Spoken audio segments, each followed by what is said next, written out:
Do you think there's a future to the movie business, the movie theater business? So theatre business is not going anywhere. It's going to stay, but it should be reinvented. Can you tell me how? Because over 100 years now, we are still seeing a rectangle screen. And of course, some 3D and all the stuff comes in. I think immersive thing is the future. Like the Sphere, what's doing in Vegas. Everything looks so unbelievably spiritual, and it's something very human about watching with that quality. I've never been there, but I've seen the It videos. is incredible. Yeah? Yeah, I think that's the future. Because you can never get that in home entertainment or a phone or anything. It's experience that kind of, it's incredible. So you're saying everybody can afford a big screen, not everybody, but a lot of people can afford a big screen at home.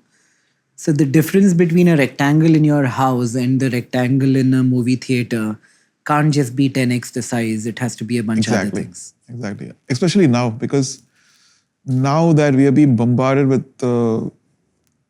content, I hate that word, that you need to reinvent the way movies are made to get there, so that they don't go to their, it's boring, I know what's going to happen. So let me look at who's, Instagram me or what's happening. So that goes away because you're awestruck and you're completely involved. All the senses are active. In Le Masque, we have scent, we have haptics, we have motion, we have 3D, we have ambisonic sound. All the stuff comes in together, and that's a different experience. But can a theater screen afford that? That's not our problem. When people make money, they would have to invest more money. But there's even each metro can have one. Right.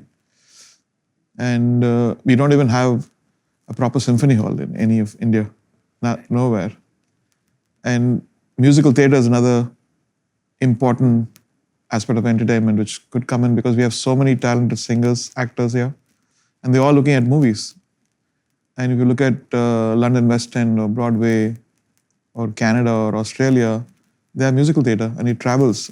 Once you make one big hit, it travels all over the world forever, for like years, 40 years, 50 years. It's there. Look at Sound of Music or Phantom of the Opera. We have great stories to tell. And I've seen, when I was as a kid, I've seen Parashuram, Ravaneswaran, and that's it.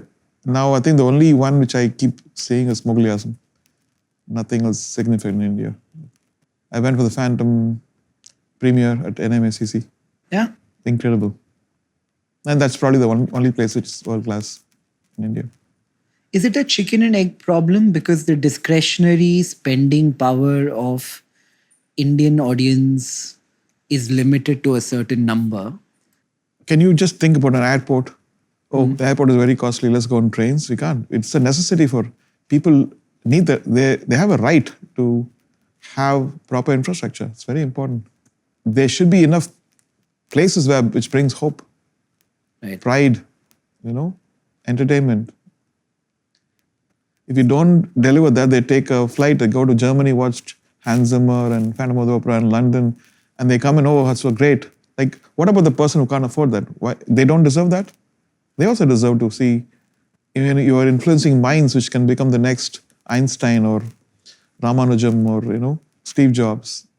This is the way you should inspire them, they don't need to see that only in America or England. Our country is now prosperous enough to. It's important to be in a chorus to say that we need this. This is for future India, for our youth, for our children to experience all this stuff. If you were to give some advice, so our audience I'm not good at advice. Our audience is largely wannabe entrepreneurs, young from India, who want to know what business to start, what company, what startup. In the live event space, like there's Book My Show, there's District, there's a couple of concert organizers. If you could advise our audience to start a business in live, it's growing the fastest in terms of rate of growth versus other form of entertainment. What could somebody start? Simple thing. Is finding the void. I find void in art, artistic stuff, fashion. Fashion is taken, definitely coming, like it's much better now. But even furniture, like this furniture you have here, you can't buy it. Nobody makes it. They make something very boring. It's copy pasted from 100 years back. There's no imagination in any kind of furniture which I see. Right. It comes from Indonesia or China or Malaysia. I see think I see a because of void scale. there. Huh? It's because of scale that China has in producing these. But we should have scale. We have like more population than China, right? But they're producing for the world. So they get the cost. I see the same thing. Who's asking not to export? Right. And electronics, we still don't have, like my keyboard. I wish I play an Indian keyboard in my lifetime. No, it's from Japan or US or Germany or London, never from India. Musical theatre, of course. In my thing, definitely musical theatre, having an orchestra in every state is very important. Having a world-class, like a sphere kind of a thing.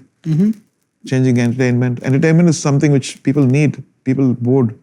But if a spear costs $500 million, No, I don't think it's that. No? Everything's so slashed up. Like all the LEDs you get so cheap now. I mean, at that time, maybe it would have costed that much money. Not anymore, you think? Not anymore. I think definitely with the latest technology, it's probably 1/100th of the price now. Right. And you don't need that big a sphere. Like, Would that be something if somebody comes with a very interesting business pitch to build one of our young friends? Would you be interested in bring them in. partnering? Yeah? Bring them in. We'll create the content for that. Right. We'll create everything. Right.